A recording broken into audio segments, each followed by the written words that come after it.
మత్తయి సువార్త 12వ అధ్యాయం చదువుకుందాం. ఆ కాలమందు యేసు విశ్రాంతి దినమున పంట చేలలో పడి వెలుచుండగా ఆయన శిష్యులు ఆకలిగొని వెన్నులు త్రుంచి తినసాగిరి.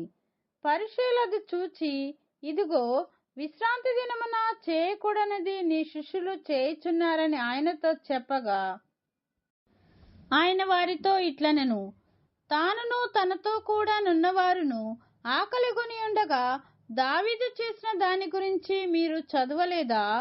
అతడు దేవుని మందిరములో ప్రవేశించి యాజకులే తప్ప తానైనను తనతో కూడా ఉన్నవారైనను తినకూడని సముఖపు రొట్టెలు తినెను. మరియు యాజకులు విశ్రాంతి దినమున దేవాలయములో విశ్రాంతి దినమును ఉల్లంఘించియు నిర్దోషులై ఉన్నారని మీరు ధర్మశాస్త్రమందు చదవలేదా? దేవాలయము కంటే గొప్పవాడిక్కడ ఉన్నాడని మీతో చెప్పుచున్నాను. మరియు కనికరమునే కోరుచున్నాను గాని బలిని నేను కోరెను అను వాక్యభావము మీకు తెలిసియుంటే నిర్దోషులను దోషులను తీర్పు తీర్చకపోదురు. కాగా మనుష్య కుమారుడు విశ్రాంతి దినమునకు ప్రభువై ఉన్నాడనెను. ఆయన అక్కడ నుండి వెళ్ళి వారి సమాజ మందిరములో ప్రవేశించినప్పుడు, ఇదిగో, ఊచచెయ్యి గలవాడొకడు కనబడెను. వారాయన మీద నేరము మోపవలెనని, విశ్రాంతి దినమున స్వస్థపరచుట న్యాయమా అని ఆయనను అడిగిరి. అందుకు ఆయన, మీలో ఏ మనుషునికైనను నొక గొర్రెయుండి అది విశ్రాంతి దినమున గుంటలో పడిన ఎడల దాన్ని పట్టుకొని పైకి తీయడా? గొర్రె కంటే మనుషుడెంత శ్రేష్ఠుడు. కాబట్టి విశ్రాంతి దినమున మేలు చేయుట ధర్మమే అని చెప్పి ఆ మనుషునితో, నీ చేయి చాపుమనెను.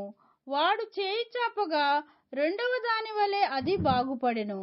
అంతటా పరిసయ్యులు వెలుపలికి పోయి ఆయనను ఎలాగు సంహరింతమా అని ఆయనకు విరోధముగా ఆలోచన చేసిరి. యేసు ఆ సంగతి తెలుసుకొని అచ్చట నుండి వెళ్ళిపోయెను.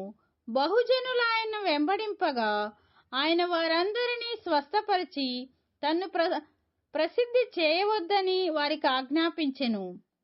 ప్రవక్త అయిన యెషయా ద్వారా చెప్పినది నెరవేరినట్లు జరిగెను. అదేమనగా, ఇదిగో, ఈయన నా సేవకుడు, ఈయనను నేను ఏర్పరచుకొంటిని.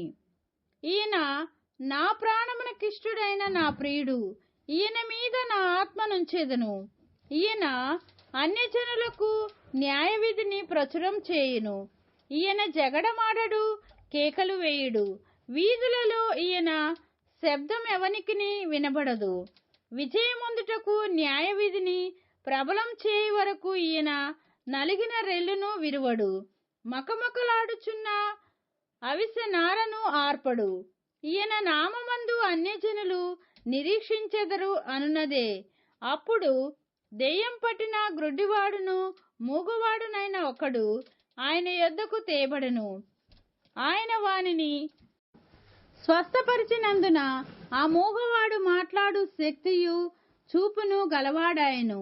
అందుకు ప్రజలందరూ విస్మయమొంది, ఈయన దావీదు కుమారుడు కాడా అని చెప్పుకొనుచుండిరి. పరిసయ్యులు ఆ మాట విని, వీడు దెయ్యములకు అధిపతి అయిన బెల్జెబూలు వలనే దెయ్యములను వెళ్ళగొట్టుచున్నాడు కాని మరి ఒకని వలన కాదనిరి.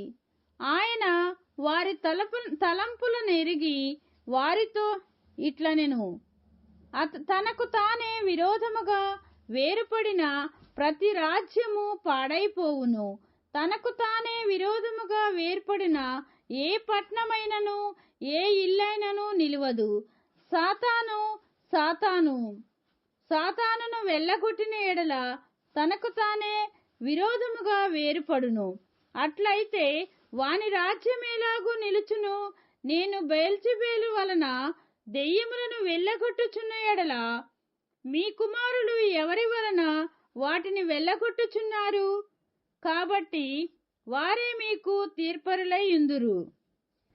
దేవుని ఆత్మ వలన నేను దెయ్యములను వెళ్ళగొట్టుచున్న ఎడల నిశ్చయముగా దేవుని రాజ్యం మీ వద్దకు వచ్చి ఉన్నది.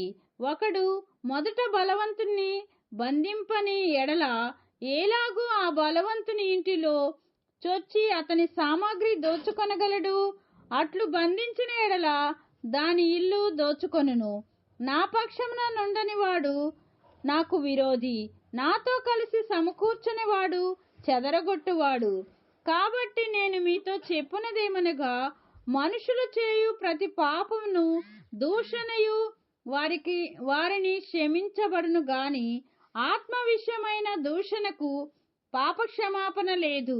మనుష్య కుమారునికి విరోధముగా మాట్లాడువానికి పాపక్షమాపణ కలదు గాని పరిశుద్ధాత్మకు విరోధముగా మాట్లాడువానికి ఈ యుగమందైనను రాబోవు యుగమందైనను పాపక్షమాపణ లేదు. చెట్టు మంచిదని ఎంచి దాని పండును మంచిదే అని ఎంచుడి, లేదా చెట్టు చెడ్డదని ఎంచి దాని పండును చెడ్డదే అని ఎంచుడి. చెట్టు దాని పండు వలన తెలియబడును. సర్ప సంతానమా, మీరు చెడ్డవారయ్యుండి ఎలాగూ మంచి మాటలు పలుకగలరు? హృదయమందు నిండియుండు దానిని బట్టి నోరు మాట్లాడును గదా.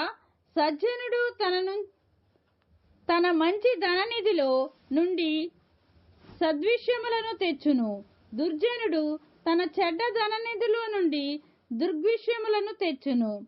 నేను మీతో చెప్పునదేమనగా, మనుషులు పలుకు వ్యర్థమైన ప్రతి మాటను గూర్చియు విమర్శ దినమున లెక్క చెప్పవలసి ఉండును. నీ మాటలను బట్టి నీతిమంతుడవైన తీర్పు నొందుదువు, నీ మాటలను బట్టి అపరాధివని తీర్పు నొందుదువు. అప్పుడు శాస్త్రుల్లోనూ పరిసయ్యుల్లోనూ కొందరు, బోధకుడా, నీ వలన ఒక సూచక క్రియ చూడగోరుచున్నామని ఆయనతో చెప్పగా, ఆయన ఇట్లనెను, వ్యభిచారులైన చెడ్డతరం వారు సూచక క్రియను అడుగుచున్నారు. ప్రవక్త అయిన యోనాను గూర్చిన సూచక క్రియే గాని మరి ఏ సూచక క్రియ అయినను వారికి అనుగ్రహింపబడదు.